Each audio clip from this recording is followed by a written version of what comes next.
আইলো আইলো আইলো রে রঙে ভরা বৈশাখ আবার আইলো রে আইলো আইলো আইলো রে রঙে ভরা বৈশাখ আবার আইলো রে।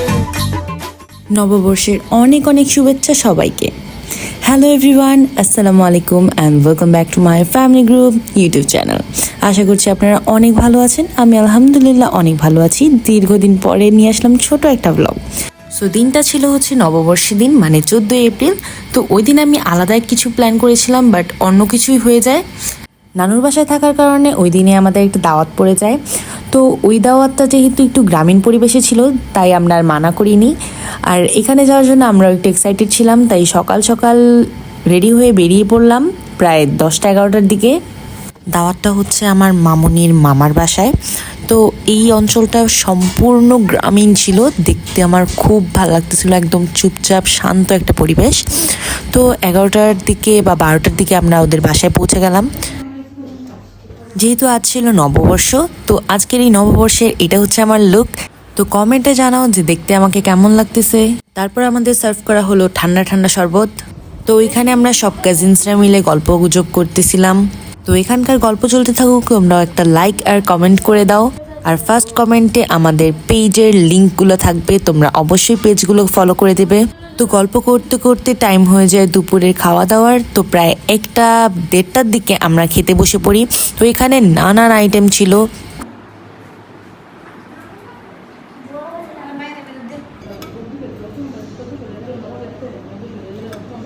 ওই দিন প্রচণ্ড গরম পড়েছিল। খাওয়া দাওয়া শেষ করে আমরা অনেকক্ষণ রেস্ট করলাম। তারপরে আরও কিছু মানুষ এসেছিল, তাদের সাথে আমরা অনেকক্ষণ গল্পগুজব করে ওই বাসায় একটা খালামুনির হাতে আমি মেহেদি লাগিয়ে দিলাম। আর তোমাদেরকে জানিয়ে রাখি, তোমরাও যদি এরকম মেহেদি দিতে চাও তাহলে অবশ্যই আমাদের পেজটাকে ফলো করে দিবে আর ওইখানে ইনবক্সে নক দিবে। প্রায় 4:30টার দিকে ওই নানা বাসা থেকে কিছু নাস্তা পানি সার্ভ করা হলো। তো ওই নাস্তা পানিগুলোর মধ্যে দইটা আমার অনেক ভালো লেগেছিল, মানে একবার খেলে বারবার খেতে ইচ্ছে করবে এমন একটা দই ছিল।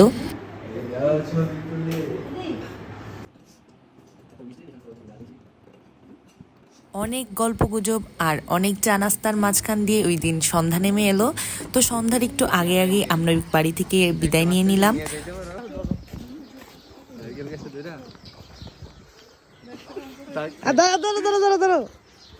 তো এইভাবে আমি রাতুল ভাইয়ের কিছু ছবি তুলে নিলাম।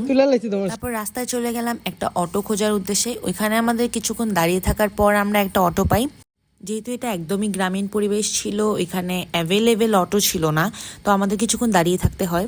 তো আমরা এখন প্ল্যান করতেছিলাম ডাইরেক্ট বাসায় না যেয়ে এখন আমরা যাব হচ্ছে একটা রেস্টুরেন্টে। ওইটা এখান থেকে প্রায় কিছুক্ষণ দূরে। তো যেতে যেতে এখানে সন্ধ্যা নেমে যাবে। আমাদের এই ঢাকা শহরে এরকম গ্রামীণ পরিবেশ কিন্তু একদমই দেখা যায় না। তো এগুলো আমরা খুবই এনজয় করতেছিলাম। তারপর আমরা ওই রেস্টুরেন্টটাতে চলে গেলাম। এটার নাম হচ্ছে একতারা রেস্টুরেন্ট। তো এটা হচ্ছে মোড়াপাড়া বাজারে অবস্থিত। তো এখানে আসতে আসতে আমাদের সন্ধ্যা হয়ে যায়। তো এখানে আমরা মেনলি 8জনই আসছিলাম, আমরা কাজিনরা 6জন আর মা আর খালামুনি। তোমরা এখনো কি দ্বিধায় ভুগতেছো? কি অর্ডার দেওয়া যায়, কি সবই অর্ডার দিতে মন চাইতেছে। মানে এখানে এসেছিলাম আমরা টুকিটাকি নাস্তা পানি করতে। তবে মুস্কান কোনো ডিসিশনে আসতে পারতেছিল না যে ও কি খাবে। তো ততক্ষণ আমরা আমাদের অর্ডারটা দিয়ে দিয়েছিলাম।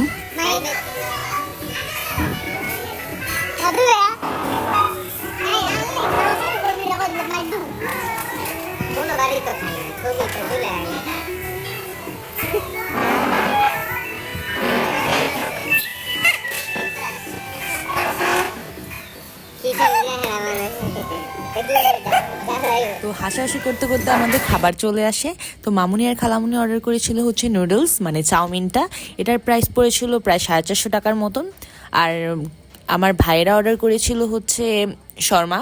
তো এটা মেবি 100 বা 150 টাকা বা 180 টাকা ছিল। তো আমরা ডেজার্টই অর্ডার দিলাম।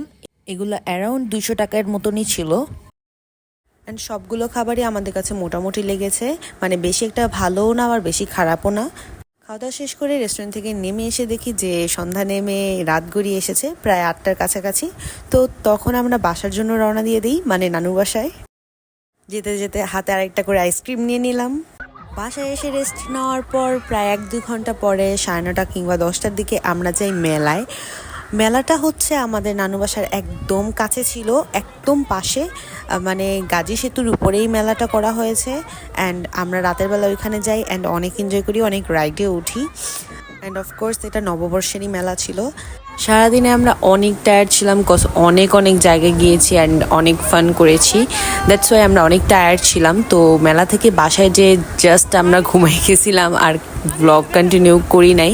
তো আজকের এই মিনি ব্লগটা ছিল এই পর্যন্তই। যদি আপনাদের ভিডিওটা ভালো লেগে থাকে অবশ্যই ভিডিওটাকে লাইক করে দেবেন অ্যান্ড সাবস্ক্রাইব করতে তো একদম ভুলবেন না। কমেন্টে জানাবেন যে আপনাদের কাছে আমাদের এই ছোট ভিডিওটা কেমন লেগেছে। আর আজকে এখান থেকেই বিদায় নিচ্ছি। আল্লাহ হাফেজ।